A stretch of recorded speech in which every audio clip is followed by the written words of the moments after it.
this video I am going to redo the sky a little bit. It looks too flat to me, so it's very two-dimensional. So I started with adding a little more white. I'm using a filbert brush, size 8 in this case, and I put a little too much white, so I'm wiping it with my fingers. I soften it. I use my fingers a lot in my paintings, so just softening a little bit, adding a little more white in the horizon, and just trying to define the further away clouds. My process is really, I just layer and see how it goes, and if I like it, I continue. If I don't like it, I layer another layer. And right now I feel that the center area was a little too dark, so it gave the illusion of a flat sky. And if I lighten it a little bit in mid-tonal values, it will look a little better. So when I put the white on, I just slathered it on and then used a fresh brush, and it's usually dry. Like when I use the brush like this, I use it dry, and I just start blending the white onto the lower layers. Sometimes I put like a drop of water on the tip of the brush, and it's just enough to get the white more flowing, but I don't want to cover under the layers underneath. I just want to add another layer that allows a little bit more, gives that illusion of depth. So maybe it looks now a little too white, but acrylics do dry darker. Just a reminder that I am building layers, and then I let it sit for a moment there, and then I come back to it, and it almost goes dry darker in front of your eyes. While I'm painting, I'm not really noticing that, but as I started recording videos, I noticed how it dries much darker. I'm just so used to it by now. I layer and I keep adding more white. Sometimes I use titanium white, and sometimes I use zinc white. In this case, I just use titanium, but zinc white is more transparent. Titanium white is more opaque. So if you want to just lighten without really covering and without turning the color too chalky that you're mixing with the white, then use zinc white. So now you can see I'm adding more white layers, defining the clouds in the far horizon. When the clouds are in the far towards the horizon line, they become more defined, meaning you see the beginning and end and the top and the bottom of the cloud.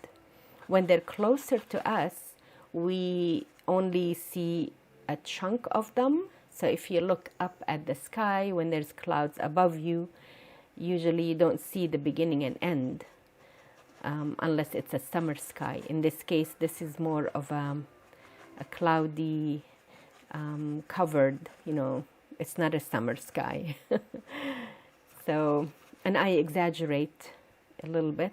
I exaggerate my clouds, maybe not a little bit, maybe a lot, but that's how I like to paint them. I am not really interested in summer skies as much as I am in more turbulent, stormy skies. I find them just more interesting and more challenging. I'm putting more white. This is a very big brush. It's this is a size, let's see,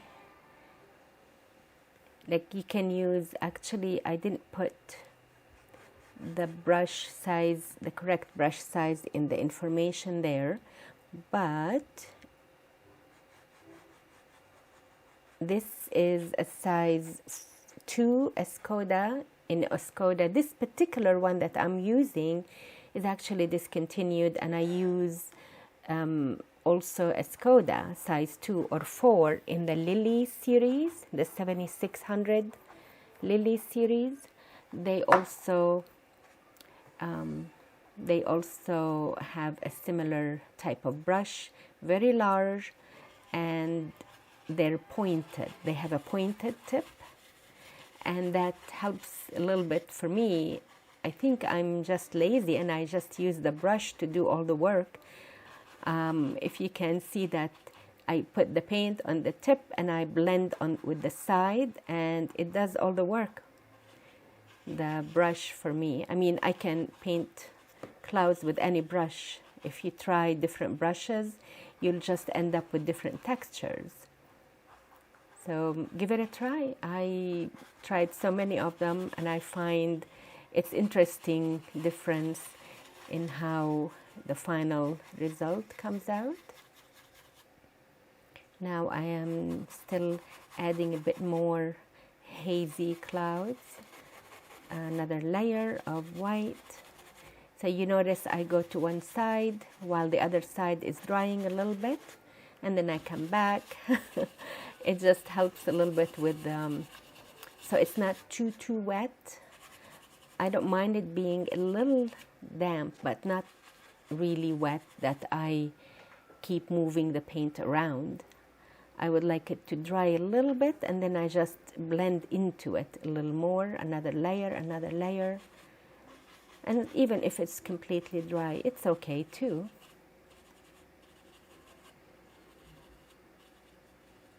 Now it looks like it's getting ruined, but in a minute you'll see how it actually really defines the depth a little better. So let's see how that goes. Now I'm letting that dry, and I went to another area there and I'm adding more white. If you notice, the white that was there before, that what looked so bright, it became a bit more grayish. So adding another layer. And when I use a big brush, I love it because it really prevents me from controlling every stroke. It's too big for little fiddly details, so it just keeps me, I think it gives more abstract texture, if that maybe makes some sense, but it's also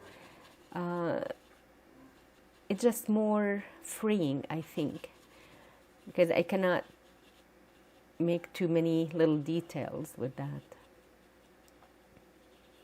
And there it is. I think it's a lot better than it was before.